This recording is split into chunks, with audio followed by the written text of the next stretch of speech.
ED ने कार्रवाई की है और संजय राउत की वाइफ को समन किया गया है। क्या कहेंगे आप इसको लेकर? संजय राउत काफ़ी बौखलाए। देखिए, मैं संजय राउत जी से डायरेक्ट सवाल पूछना चाहता हूँ। सवाल जो मेरे नहीं है, वो सभी पीएमसी बैंक के डिपॉजिटर्स के अंदर हैं। दर्शकों को पता होना चाहिए कि पीएमसी बैंक के अंदर जो सबसे ज़्यादा पैसा लूटा गया था वो इस देश के सीनियर सिटीजन्स का लूटा गया था, जिसमें कई आर्मी मैन भी थे। तो सवाल दरअसल यही है कि जो HDIL कंपनी है, जो वाधवंश की कंपनी है, वो जो पैसा है वो करीबन 55 लाख का जो पैसा है वो प्रवीण राउत जो एक्यूज्ड है पीएमसी बैंक के अंदर, उनकी बीवी तक ट्रांसफ़र किया जाता है। अब संजय राउत की बीवी जो है प्रवीण राउत की बीवी के जरिए जो है 54 लाख रुपीस ट्रांसफ़र करती है। तो क्या जो 54 लाख रुपीस संजय राउत की बीवी को ट्रांसफ़र हुए हैं, क्या वो वाधवंश से आए हैं? और इस पे सबसे पहला स्पष्टीकरण संजय राउत को देना होगा। दूसरा स्पष्टीकरण ये देना होगा कि अगर कुछ घबराए नहीं है, अगर चोर की दाढ़ी में तिनका नहीं है, तो संजय राउत की बीवी को बोलिए कि वो ईडी के समन्स के पास जाएँ। अगर जब कुछ पुख्ता सबूत ही नहीं होंगे तो समन्स के बाद ईडी कुछ कर ही नहीं पाएगी, क्योंकि अल्टीमेटली देश कानून पर चलता है। पर इस तरीके से बौखलाहट ये दर्शा रही है कि क्या संजय राउत जी घबरा रहे हैं कि कुछ बड़ा स्कैम बाहर आ सकता है। देखिए, विडंबना ये देखिए कि एक तरफ अनिल देशमुख हैं जो महाराष्ट्र के होम मिनिस्टर हैं, वो कहते हैं कि सीबीआई जो है अपनी रिपोर्ट सुशांत सिंह राजपूत केस के अंदर पब्लिक करे। सीबीआई एक सेंट्रल एजेंसी है, और जब दूसरी तरफ दूसरी central agency enforcement directorate act करती है और जब संजय राउत की बीवी को समन देती है तो वो कहते हैं कि वेंडेटा है, ये मेरे खिलाफ षड्यंत्र रचा जा रहा है। भाई, चित भी आपकी और पट भी आपकी, ऐसे नहीं हो सकता। अगर एक सेंट्रल एजेंसी से आप रिपोर्ट मांगना चाह रहे हैं तो जब दूसरी सेंट्रल एजेंसी एक्ट कर रही है तो उसको आप वेंडेटा कैसे कह सकते हैं? देखिए, वाजिब सवाल 3 है। वाजिब सवाल यह है कि संजय राउत की बीवी जो वर्षा राउत है, क्या उनको जो 54 लाख रुपीस मिले हैं, वो जो लोन है, क्या वो पैसा वाधवंश से आया? क्या वो राउंड ट्रिप प्रवीण राउत के जरिए कराया गया? पहला सवाल। दूसरा सवाल ये है कि क्या इसमें बाकी के भी लीडर्स इन्वॉल्व हो सकते हैं, माँ विकास आघाड़ी के, या उनकी फैमिलीज इन्वॉल्व हो सकती है? ये सवाल देश की जनता पूछ रही है। और तीसरा सवाल कि अगर कुछ घबराना ही नहीं तो जो पहले भी, क्या पहले और समन ईडी ने दिए हुए हैं, और अगर वो समन दिए गए हैं तो संजय राउत की बीवी ने उन समन्स को रिस्पॉन्ड क्यों नहीं किया? अभी जो ईडी का समन हुआ है उसके बाद जो शिवसेना के कार्यकर्ता हैं वो ईडी के ऑफिस के बाहर भाजपा मुख्यालय का पर्चा लगा। देखिए, मैं कहना चाहता हूँ अगर इनका बस चले तो शिवसेना, जो भी शिवसेना के कंट्रोल में एजेंसी नहीं है, उसके सबके आगे दूसरी पार्टियों के बोर्ड लगा लेंगे। अब भाई, शिवसेना के जो पूरे के पूरे कार्यकर्ता हैं उनको बोलिए जाके सीबीआई के सामने भी बोर्ड लगा दीजिए।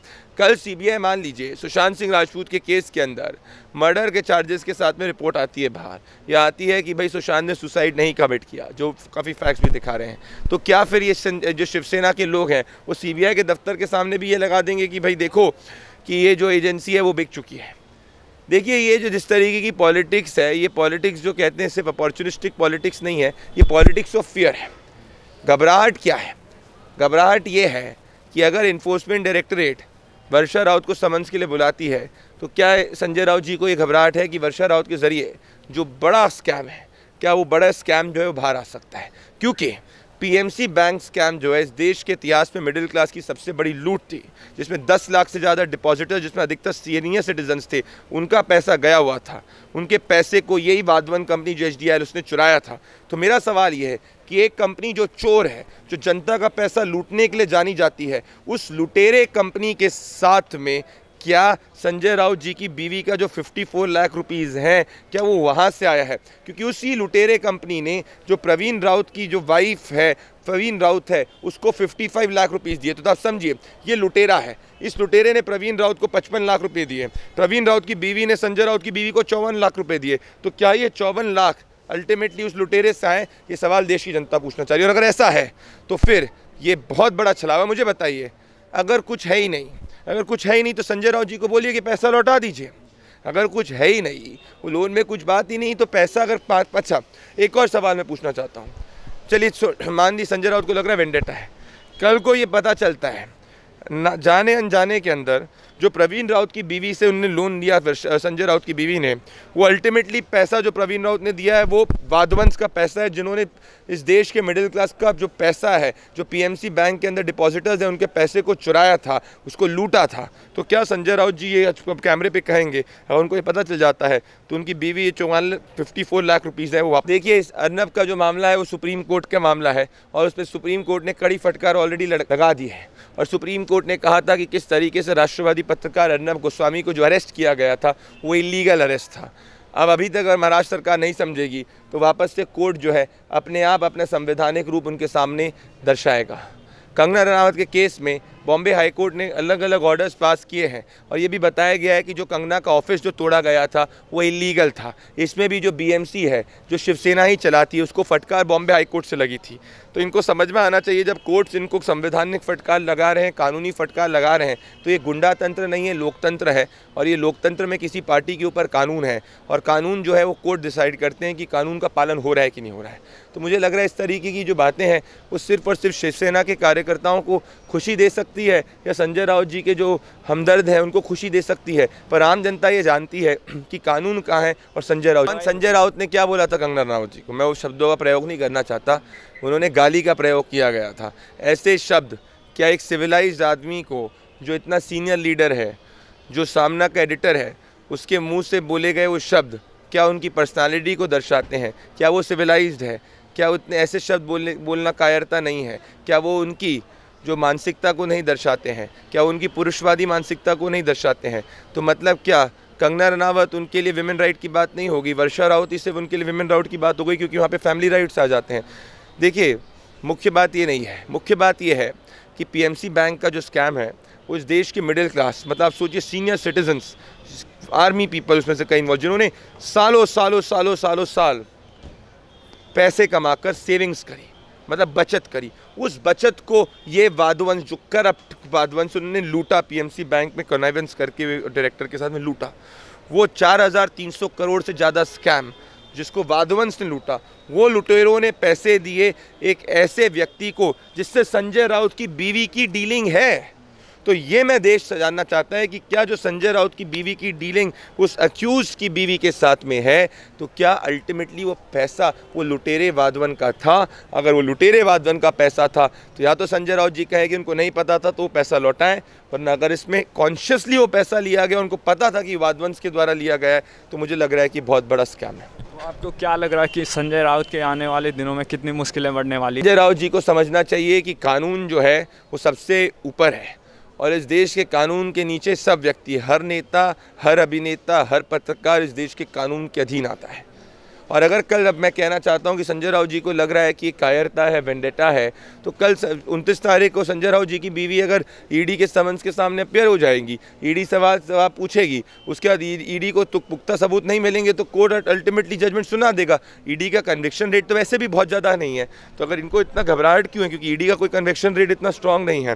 तो ईडी तो is going by the facts of the case, ED is going by the evidences which is there.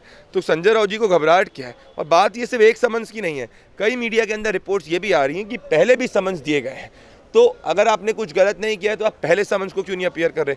Pradeep Bhandari ने एक भी काम गलत नहीं किया है, प्रदीप भंडारी के खिलाफ झूठा केस है, तब भी प्रदीप भंडारी हर शनिवार को समन्स आकर देने जाता है खार पुलिस स्टेशन में, क्योंकि उसको पता है कि सच उसके साथ है। तो मैं कहता हूँ संजय राउत जी को भी अगर लगता है कि घबराहट उनको कुछ नहीं है, अगर उन्हें सच है, सब ये झूठ है, ये वेंडेटा है, तो आप जाइए, कानून का पालन करिए। कानून में अल्टीमेटली विजय सत्य की होती है। पर इस तरीके की बौखलाहट दर्शा रही है कि कुछ घबराहट है, क्या दाल काली है? सवाल देश पूछ रहा है। मैं ये कहना चाहता हूँ, अभी ये सब कहा गया था बिहार चुनाव के अंदर, हर सीट पर जहाँ शिवसेना लड़ी थी उनकी जमानत जब्त हो गई थी। देखिए, देश की जनता को सब पता है, देश की जनता जहाँ पे जिस लीडर को जिताना होती जिताती है, सही नियत के लीडर को जिताती है। और ये जनता मूर्ख नहीं है, जनता ये नेताओं से भी ज़्यादा समझदार है। तो ये मीडिया में बाइट देना जो है वो ठीक है, उनकी हॉबी है, देंगे, वो उनका काम है, वो करेंगे। पर ये सब बातें पब्लिक में वोट ना मिलते हैं इससे, आपको ना पब्लिक में आपका इससे परसेप्शन बढ़ता है। इन लोगों को समझना चाहिए, देश की जनता बदल चुकी है, राजनीति बदल चुकी है। काम करिए, सच्चाई की बात करिए, अल्टीमेटली वोट मिलेंगे। ये सब छोटी मोटी बातें करने से कुछ नहीं होता। संजय राउत ने अभी परसों एक बयान दिया है कि जिस तरीके से मोदी सरकार महाराष्ट्र में या अदर स्टेटों में इंटरफेयर कर रही है, उसके बाद अगर भारत का जो हाल हो सोवियत संघ की तरह होगा, क्या कहेंगे आप? देखिए, देश भर की जो मांग थी वो अर्नब के केस के अंदर थी कि भाई देश के गृह मंत्री जो हैं, मान लीजिए मोदी सरकार प्रेसिडेंट रूल लगाए, पर ये वही मोदी सरकार है जिसने इस देश के संविधान का पालन किया और प्रेसिडेंट रूल नहीं लगाया क्योंकि संवैधानिक नहीं था, क्योंकि मामला कोर्ट के अंदर अधीन था। इसलिए उन्होंने कानूनी प्रक्रिया का पालन किया, उन्होंने संवैधानिक ढांचे का रिस्पेक्ट किया। अब अगर वो नहीं करते और सच में इंटरफियर करने होते तो एक समन में बॉम्बे पुलिस कमिश्नर को समन कर सकते थे, एक सेकंड में चीफ सेक्रेटरी लिख सकता था, होम सेक्रेटरी लिख सकते थे चीफ सेक्रेटरी को कि आप बताइए क्या चल रहा है। तो कई लोग बात करते थे प्रेसिडेंट रूल का, वो लागू किया जा सकता था, बाद में कोर्ट से रिजेक्ट होता, दैट्स अ सेपरेट थिंग। पर क्योंकि मोदी सरकार ने विंडेटा नहीं किया, कानून की प्रक्रिया को फॉलो किया, इसीलिए आप देखिए कि took time for Arnab to get bail from the Supreme Court of India.